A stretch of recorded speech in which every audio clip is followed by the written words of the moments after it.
Oi pessoal, meu nome é André Peixoto, eu sou advogado e nesse vídeo de hoje a gente vai falar um pouquinho sobre a reforma trabalhista que entrou em vigor agora no dia 11 de novembro de 2017.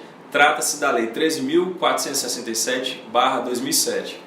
E o comentário inicial que a gente pode fazer aqui com relação à reforma é que, de fato, as relações de trabalho precisavam de uma modernização, precisavam de uma flexibilização, houve uma preservação dos direitos principais, mas é necessário. Nos últimos anos o Brasil mudou muito, o mundo mudou demais, a forma de se desenvolver a atividade econômica no Brasil nos últimos anos, ela acelerou. A gente está no meio de uma revolução que a gente chama a revolução da informação, e a legislação como um todo precisam se atualizar, e as leis do trabalho não poderiam ser diferentes. Então, uma reforma que, no meu ponto de vista, eu acho que o grande ganho dela vai ser um ganho cultural, em que a gente começa a perceber que o empregado e o empregador precisam trabalhar juntos para o desenvolvimento da atividade econômica. O empresário é que organiza a atividade empresarial, mas ele é também trabalhador. No Brasil, a gente tem uma estatística de mais de 90% das empresas são empresas pequenas e médias. Então, esse empresário que organiza a atividade empresarial, que está ali em primeira pessoa, ele é muito trabalhador sim. Ele não é simplesmente alguém que coloca o capital para a atividade econômica. E o trabalhador também, ele é um empreendedor. Aquele trabalhador que é responsável com suas obrigações, que faz além do que é solicitado, que é atento, que é preocupado com o negócio, ele é empreendedor.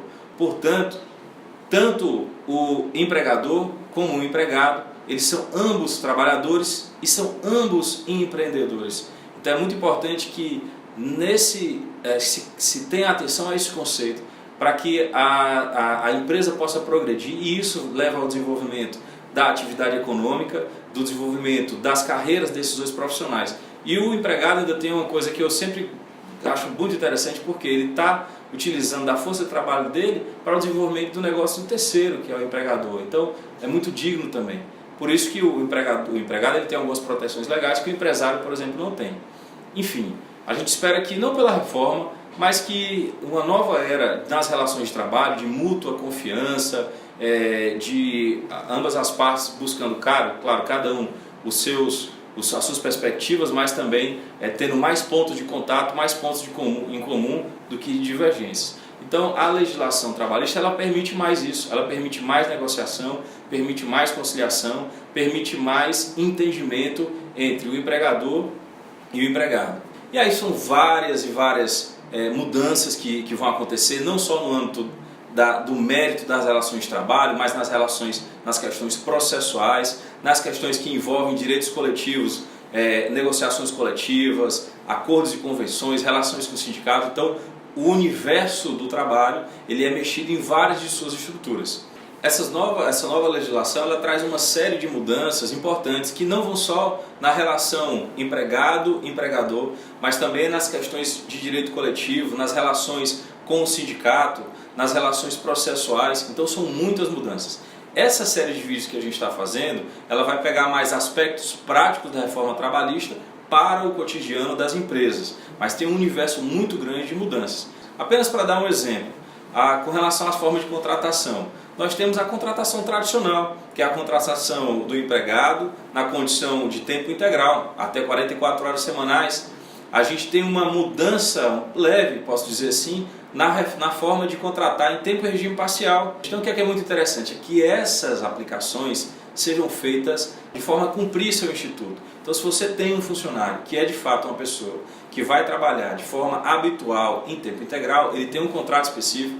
Você tem um funcionário que ele vai trabalhar em tempo e regime parcial, seja com menos horas por dia ou seja com menos dias por semana, o contrato em tempo e regime parcial. Se você tem uma demanda de um profissional que ele vai trabalhar por um determinado período, por exemplo, no período de Natal, para quem está no comércio, porque você tem aquelas vendas, você tem um contrato em prazo determinado. Se você tem aquele trabalhador que você precisa contratar durante períodos em que sazonais, não habituais, você tem o trabalho intermitente, aquele trabalhador que você contrata por demanda, por dia, por hora, para aquela necessidade que você tem especificamente. Então é muito o teletrabalho, que é uma forma moderna de você pensar a contratação profissional, do profissional que, utilizando os meios de tecnologia, ele não está no ambiente de trabalho. Então você tem essas diversas formas. E o que é importante? É importante que o empresário ele conheça a legislação, ele aplique de forma correta cada instituto desse e faça isso de boa fé, não para fraudar direitos trabalhistas, mas para colocar aquelas modalidades de contrato dentro do que elas efetivamente são. E é também importante que os outros atores do direito, advogados, auditores fiscais, juízes, todos eles dê esse voto de confiança, de boa fé para a atividade empreendedora e, obviamente, as práticas nefastas, as práticas fraudulentas, as práticas que violam os direitos dos trabalhadores e, com certeza, essas têm que ser afastadas. Então a gente espera um tempo novo com relação a essas contratações. E uma coisa importante que você precisa observar na legislação, você precisa ter uma leitura atenta na legislação, mas pensando também em outros normativos. A reforma trabalhista ela está dentro da CLT, ela altera artigos da CLT, mas a CLT ela está dentro de um universo jurídico, do ordenamento jurídico, onde tem a Constituição Federal, onde tem tratados internacionais de trabalho que o Brasil é signatário. Então é muito importante que você, ao aplicar a norma, você tenha uma multiplicidade de fontes de informação, não só limitadas à reforma, porque essas outras fontes de informação vão te balizar nas condutas que você vai praticar na empresa. Como a lei permite flexibilidade, amplia a capacidade de negociação, exige também do operador um maior conhecimento do sistema, para que aquelas negociações, seja no acordo individual, seja no acordo coletivo, seja na convenção coletiva, seja no regimento interno, essas normas estejam todas recepcionadas por esse universo jurídico, que não é só a reforma, que não é só a CLT, mas também a Constituição Federal e também os tratados internacionais de trabalho. Então eu espero que esses vídeos sejam muito proveitosos para você, a gente fica à disposição para algumas dúvidas e vamos lá! Cada dia a gente vai estar lançando um vídeo diferente sobre cada tema específico para o dia a dia da sua empresa. Obrigado!